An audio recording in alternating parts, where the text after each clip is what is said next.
Hi friends, मैं अमन GK GS fact series में आप लोगों का स्वागत है। चलिए देखते हैं क्वेश्चन नंबर 1 से।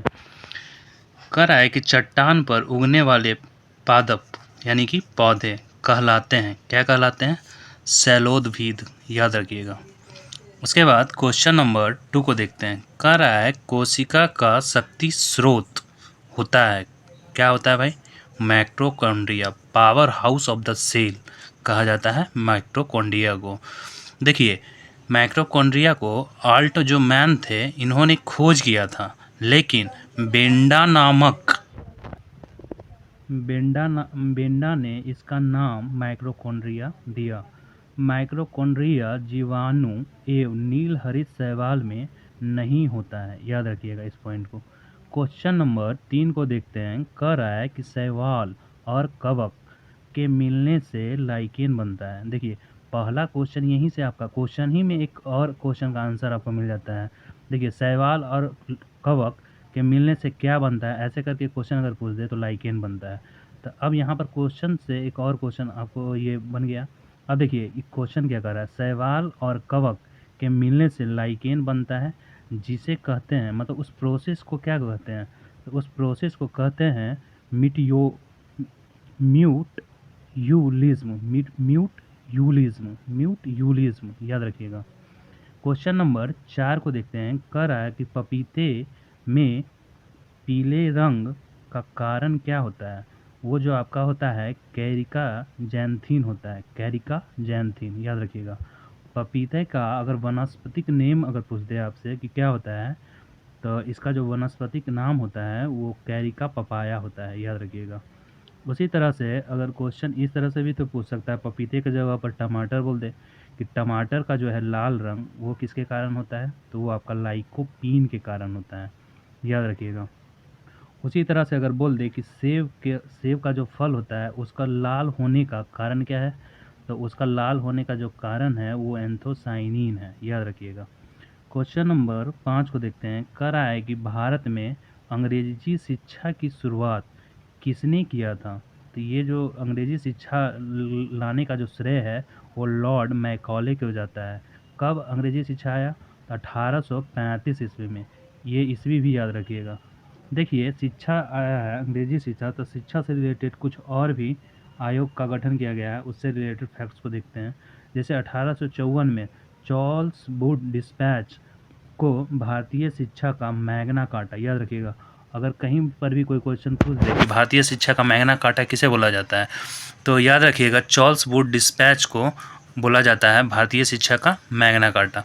उसी तरह से अगर पूछ देता है कि जैसे संविधान के किस भाग को भारतीय ये किस भाग को मैग्ना कार्टा कहा जाता है, तो वो भाग 3 है जो मौलिक अधिकार से संबंधित है, याद रखिएगा।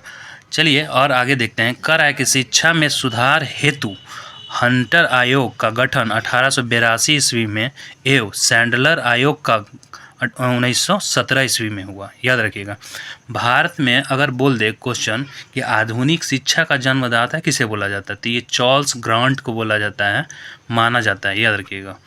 चलिए क्वेश्चन नंबर 6 को देखते हैं। कह रहा है कि संयुक्त राष्ट्र संघ की जो स्थापना वो कब हुई थी, तो ये आपका हुआ था 24 अक्टूबर 1945 ईस्वी को, याद रखिएगा। 24 अक्टूबर डेट के साथ याद रखिएगा, क्योंकि 24 अक्टूबर को ही जो आपका यूएनओ दिवस मनाया जाता है। इस फैक्ट्स को भी याद रखिएगा। देखिए, इसका यूएनओ का जो मुख्यालय है आपका वो आपका न्यूयॉर्क अमेरिका में पड़ता है, याद रखिएगा। यूएनओ दिवस के बारे में भी बताया कि 24 अक्टूबर को मनाया जाता है। भारत यूएनओ का जो सदस्य बना था वो 1945 ईस्वी में बना था, याद रखिएगा। यूएनओ की वर्तमान सदस्य देशों की जो संख्या है वो 193 है। 193वां जो देश है वो कौन है आपका? वो दक्षिणी सूडान है, याद रखिएगा। चलिए क्वेश्चन नंबर 7 को देखते हैं। कह रहा है कि भारत में परमाणु ऊर्जा आयोग की स्थापना कब हुई थी, तो 10 अगस्त 1948 ईस्वी को हुआ था, याद रखिएगा। इसके प्रथम अध्यक्ष डॉक्टर होमी जहांगीर भाभा थे। उसी तरह से इससे रिलेटेड फैक्ट्स को और देख लेते हैं। कह रहा है कि भारतीय मिसाइल कार्यक्रम के जनक किन्हें बोला जाता है? डॉक्टर एपीजे अब्दुल कलाम को। और इससे रिलेटेड फैक्ट्स है, भारत का पहला परमाणु रिएक्टर अगर पूछ दे तो कौन था? अप्सरा। इसकी शुरुआत कब हुई थी? तो वो आपका 4 अगस्त 1956 को, 1956 भी याद रखिएगा तो चलेगा। भारत ने पहला परमाणु विस्फोट कब किया था? 18 मई 1974 ईस्वी को, याद रखिएगा। कहाँ से? राजस्थान के पोखरन में किया गया था। क्वेश्चन नंबर 8 को देखते हैं। कह रहा है कि भारत में पंचवर्षीय योजना किस देश से प्रेरित है? तो जो भारत का जो पंचवर्षीय योजना है वो रूस से प्रेरित है। ठीक, देखिए बोल रहा है कि प्रथम जो पंचवर्षीय योजना था तो ये पूछ देगा कि इसका मतलब समय अंतराल क्या था? तो ये 1951 से लेकर के 1956 तक था। ये जो था आपका वो हेराल्ड डोमर मॉडल पर आधारित है। हेराल्ड डोमर मॉडल पर आधारित है। कई बार कितने एग्जामों में ये पूछा हुआ है। दूसरी पंचवर्षीय योजना का जो आपका काल अंतराल था वो आपका था 1956 से 1961। ये जो आपका था वो पीसी महालनोबिस के मॉडल पर आधारित था। इसको याद रखिएगा। चलिए क्वेश्चन नंबर 9 को देखते हैं। कह रहा है कि केंद्रीय वित्त आयोग का जो गठन है, गठन का प्रावधान संविधान के किस अनुच्छेद में है? तो ये जो आपका अनुच्छेद है ये 280 है, याद रखिएगा। वित्त आयोग न एक संवैधानिक सलाहकारी निकाय है, याद रखिएगा। वित्त आयोग का जो गठन भारत का राष्ट्रपति 5 वर्ष के लिए करता है।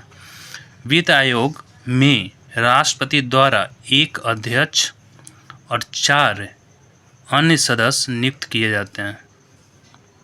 इनकी नियुक्ति होती है।